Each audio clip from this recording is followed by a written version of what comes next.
Today we will see electric field due to infinite wire, অথবা এটাকে আরেকভাবে বলা যায় electric field due to a long charged conductor.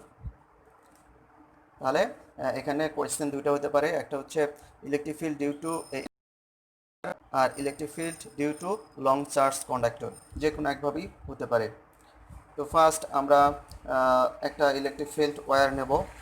এখানে ইলেকট্রিক ওয়্যার একটা নিলাম যার লেন্থ হচ্ছে এল। এরপরে এটা হবে ইনফাইনাইটলি লং ওয়্যার।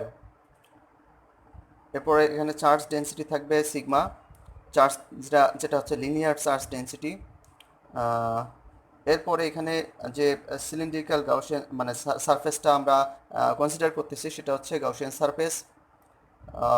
এরপরে আমরা ফিগার ওয়ানে দেখি, we consider a cylindrical Gaussian surface of radius R and length L. অর্থাৎ এই যে সিলিন্ডার আমরা ধরতেছি তার রেডিয়াস হচ্ছে স্মল আর এবং লেন্থ হচ্ছে স্মল এল। তো আমরা গাউস ল অ্যাপ্লাই করে ইলেকট্রিক ফিল্ড বের করার ক্ষেত্রে চারটা স্টেপ জানি। ফার্স্ট স্টেপে যেটা ওটা হচ্ছে তার যে গাউসিয়ান সারফেসটার শেপটা কেমন হবে সেটা বের করতে হয়। এরপরে এর যে থিটা যেটা আছে angle between electric field and area vector, সেই থিটা এর মানটা বের করতে হয়। তো তাহলে স্টেপ 1 আমরা দেখি। স্টেপ 1 এর ক্ষেত্রে আমরা একটা সিলিন্ড্রিক্যাল সারফেস ধরলাম যার রেডিয়াস হচ্ছে আর। এরপরে every point on the curved surface will be symmetrical। তার মানে ইলেকট্রিক ফিল্ডটা হবে symmetrical in the curved surface of the this is the curved surface. আমরা এখানে এই সিলিন্ডারের কার্ভড সারফেস এই অংশটুকু, অর্থাৎ দিস ইজ এ ওয়্যার, এর চারপাশে এর সারফেসের সিলিন্ডার ধরলাম এবং এই সিলিন্ডারের দুটা টপ হচ্ছে টপ সারফেস থাকবে, মানে ফ্ল্যাট সারফেস যেটাকে আমরা বলবো, আর এটা হলো সিলিন্ড্রিক্যাল সারফেস। এই সিলিন্ড্রিক্যাল সারফেস বা কার্ভড সারফেস, এই সারফেসে আমাদের যে ইলেকট্রিক ফিল্ড থাকবে সেই ইলেকট্রিক ফিল্ডটা কাজ করবে হচ্ছে perpendicular through the surface, Gaussian surface. এরপরে এবং সেখানে বলেছি যে ইলেকট্রিক ফিল্ডটা হবে সিমেট্রিক্যাল মানে কনস্ট্যান্ট থাকবে, অর্থাৎ ইলেকট্রিক ফিল্ডের যে ভ্যালুটা সেটা কার্ভড সারফেসে কনস্ট্যান্ট থাকবে। এরপরে আমরা ইলেকট্রিক ফিল্ডটা যেহেতু radial in direction, radial means এটা রেডিয়াস বরাবর ক্রিয়া করে, ইলেকট্রিক ফিল্ডটা রেডিয়াস বরাবর ক্রিয়া করে। সো কার্ভড সারফেসে flux through the end of the cylindrical surface, radius বরাবর ক্রিয়া করলে এই যে ফ্ল্যাট যে সারফেস দুটো আছে, একটা টপ ফ্ল্যাট সারফেস, একটা হলো বটম ফ্ল্যাট সারফেস, এরকম বা flat on flat to surface যদি দুটো আমি ধরি, তাহলে একটা মানে দুটাতেই হচ্ছে ফ্লাক্স উইল বি জিরো। কেন? কারণ এই সারফেসে গিয়ে ইলেকট্রিক ফিল্ড এবং এখানে ডিএসটা কাজ করবে এদিকে আর ইলেকট্রিক ফিল্ড কাজ করবে এদিকে। সো এইখানে অর্থাৎ ফ্ল্যাট সারফেস দুটাতে মূলত এই থিটাটা 90 ডিগ্রি অ্যাঙ্গেলে কাজ করে। সো থিটা যদি 90 ডিগ্রি অ্যাঙ্গেলে কাজ করে তার মানে সেখানে কোনো ফ্লাক্স থাকবে না, অর্থাৎ এই top and bottom flat surface দুটাতে কোনো ফ্লাক্স থাকবে না। So the flux through the end of the cylindrical surface will be zero, as the electric field and area vector are perpendicular to each other. That means they are normal to each other. তাহলে the only flowing electric flux কোথায় থাকবে? Curved Gaussian সারফেসে থাকবে। তাহলে curved Gaussian সারফেসে মূলত এই দুটা প্যারালালে থাকে, অর্থাৎ ডিএস এবং ইলেকট্রিক ফিল্ড এই দুটা প্যারালালে কাজ করে। যেহেতু আমরা আগেই বলেছি যে রেডিয়াল বরাবর ক্রিয়া করে ডিরেকশনটা, ইলেকট্রিক ফিল্ডের ডিরেকশন, সো ইলেকট্রিক ফিল্ডটা এই রেডিয়াস বরাবর ক্রিয়া করবে। তাহলে আমরা কি বলতে পারি? এই দুটা প্যারালাল, অর্থাৎ সারফেস এরিয়া ভেক্টর এবং হচ্ছে ইলেকট্রিক ফিল্ড, এদের মধ্যবর্তী অ্যাঙ্গেল জিরো। কোথায়? Curved surface within the cylinder অথবা সিলিন্ডারের যে কার্ভড সারফেসটা আছে সেটার মধ্যে মূলত ইলেকট্রিক ফিল্ড সিমেট্রিক্যাল থাকে, এরপরে এরা প্যারালালে কাজ করে।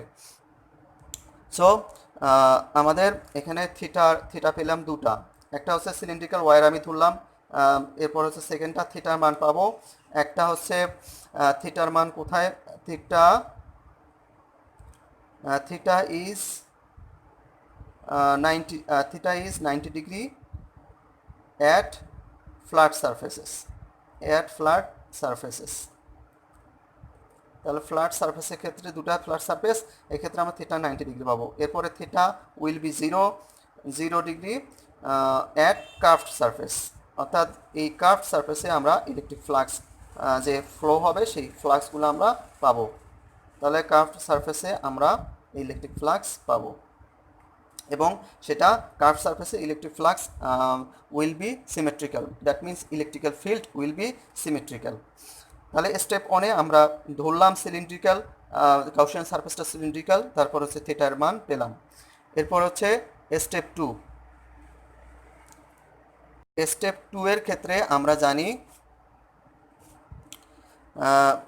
যেহেতু surface area of the curve cylindrical surface, step 2 এর ক্ষেত্রে আমরা জানি integration over E dot DS বের করতে হয়, এবং এটা আমরা জানি হচ্ছে EDS cos theta,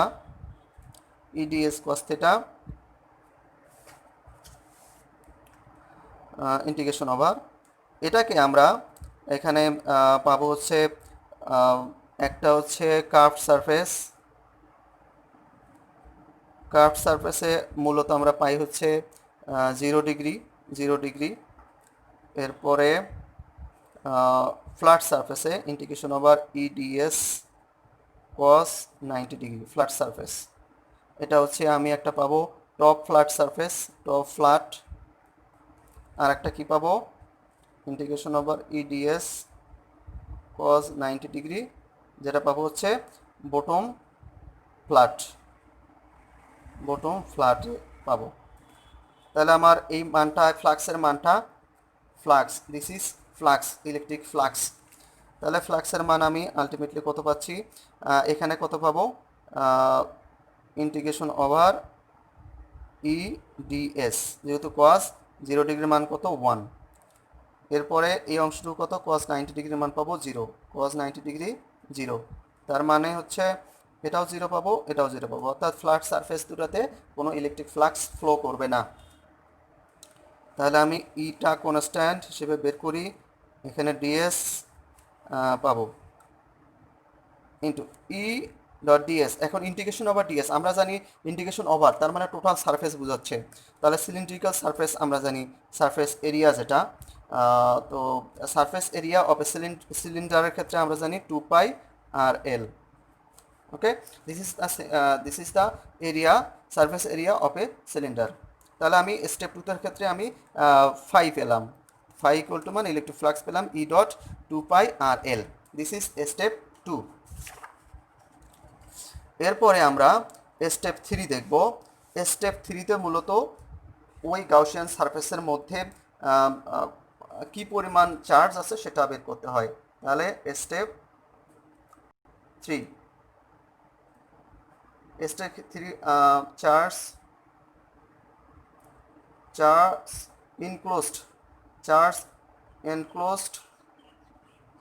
enclosed the Gaussian surface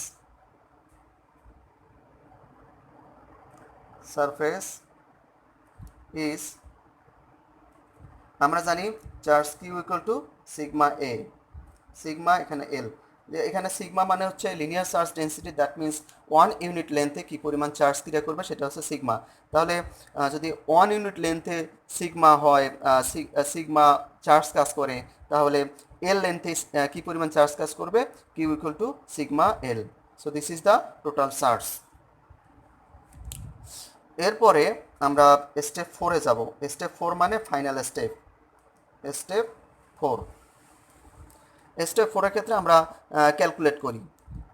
step 4 এর ক্ষেত্রে আমরা ক্যালকুলেট করি। ওখানে আরেকটা জিনিস বিষয় বোঝার যে এখানে যে চার্জগুলো আমরা যে চার্জগুলো বাইরে আছে, যে চার্জগুলো টপ ফ্ল্যাটের মানে সিলিন্ডারের বাইরে আছে, গাউসিয়ান সারফেসের বাইরে আছে, সেই চার্জগুলো কিন্তু এই গাউসিয়ান সারফেসের উপর কোনো প্রভাব ফেলবে না বা ইলেকট্রিক ফ্লাক্সের উপর কোনো প্রভাব ফেলবে না। সো আমরা সেগুলো কাউন্ট করি না, বাইরে যে চার্জগুলো আছে সেগুলো আমরা স্কিপ করি।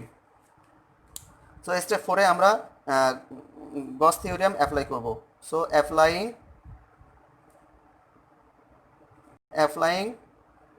গস গসেস ল বা গস থিওরিয়াম, অথবা according to Gauss theorem we know flux equal to কত, Q upon epsilon naught, Q upon epsilon naught, অথবা মানে কিউ বলতে এখানে ফাই, সরি এখানে ফ্লাক্স হলো ফাই। তাহলে ফাই সমান ওখানে আমরা কি পেয়েছি, ফাই পেয়েছি হলো E into 2 pi R L equal to Q, Q মানে পেলাম আমরা এখানে সিগমা এল আপন এপসাইলন নট। তাহলে ই সমান আমি কি পাবো, সিগমা এল আপন 2 pi R L into epsilon not. তাহলে এল এল কাটা, তাহলে আমার আলটিমেটলি কি থাকবে, 2 pi r into epsilon naught. This is the electric field due to a long charge conductor অথবা an infinite wire. And infinite ওয়্যারে বা একটা লং চার্জ কন্ডাক্টরে, যেটা একটা ওয়্যার আমি ধরবো, সেই ওয়্যারের ক্ষেত্রে আমরা ইলেকট্রিক ফিল্ড, কী পরিমাণ ইলেকট্রিক ফিল্ড পাবো সেটা হচ্ছে এটা। Okay, E equal to sigma upon 2 pi r into epsilon naught. যেখানে তোমরা জানো বা আমরা জানি সিগমা হচ্ছে charge density, linear charge density here, r হচ্ছে radius of the cylinder, epsilon naught হচ্ছে কনস্ট্যান্ট। এখানে 2 থেকে 3টা জিনিস নোট করতে হবে যে ইম্পর্টেন্ট আছে। যে ফার্স্ট নোট হচ্ছে ইলেকট্রিক ফিল্ডের ডিরেকশন কখনো আউটওয়ার্ডে হবে, কখনো ইনওয়ার্ডে হবে। তো নোট ওয়ানের ক্ষেত্রে আমরা দেখব যে ইলেকট্রিক ফিল্ড কখনো electric field will be outward, মানে direction of electric field will be outward কখন, যদি চার্জ ডেন্সিটি পজিটিভ হয়, ইফ সিগমা পজিটিভ, অর্থাৎ সিগমা যদি পজিটিভ হয় মানে চার্জ ডেন্সিটি যদি পজিটিভ হয়, তাহলে ইলেকট্রিক ফিল্ডের ডিরেকশনটা হবে আউটওয়ার্ডে কাজ করবে। দ্যাট মিন্স ইলেকট্রিক ফ্লাক্সগুলো বা লাইন্স অফ ফোর্সগুলো আউটওয়ার্ডে কাজ করবে। And E will be inward, অর্থাৎ direction of E will be inward if sigma is negative, sigma যদি, তাহলে এটা হলো নোট 1। তাহলে ইলেকট্রিক ফিল্ড কখনো ইনওয়ার্ডে কাজ করতেছে, কখনো আউটওয়ার্ডে কাজ করতেছে। That means electric field lines যেগুলো, সেগুলো ইনওয়ার্ডে কাজ করতে পারে, আউটওয়ার্ডে কাজ করতে পারে। এরপরে নোট 2, যেটা আমরা একটু আগেও বলেছি যে ওই সিলিন্ডারের বাইরে বা গাউসিয়ান সারফেসের বাইরে যে চার্জগুলো থাকবে সেই চার্জগুলোকে আমরা কনসিডার করব না, অর্থাৎ we consider only the enclosed charge inside the Gaussian surface. We considered only the enclosed charge inside the Gaussian surface,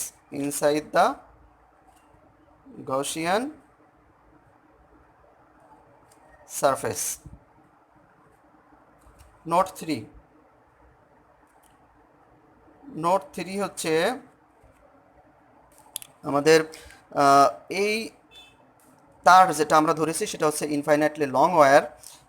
এটা ধরতে হবে আমাদের, এটা ইম্পর্টেন্ট, কারণ that means electric field will not be perpendicular to the curved cylindrical Gaussian surface. তার মানে হচ্ছে আমরা দেখলাম যে মানে direction of will not be perpendicular to the curved cylindrical Gaussian surface. অর্থাৎ এখানে আমরা ইলেকট্রিক ফিল্ড যেটা পাবো সেটা হচ্ছে পারপেন্ডিকুলার হবে না কার সাথে, কার্ভ সারফেসে থাকবে হচ্ছে প্যারালালে, অর্থাৎ এরিয়া ভেক্টর এবং ইলেকট্রিক ফিল্ডের ডিরেকশনটা হবে parallel, that means theta will be 0 degree.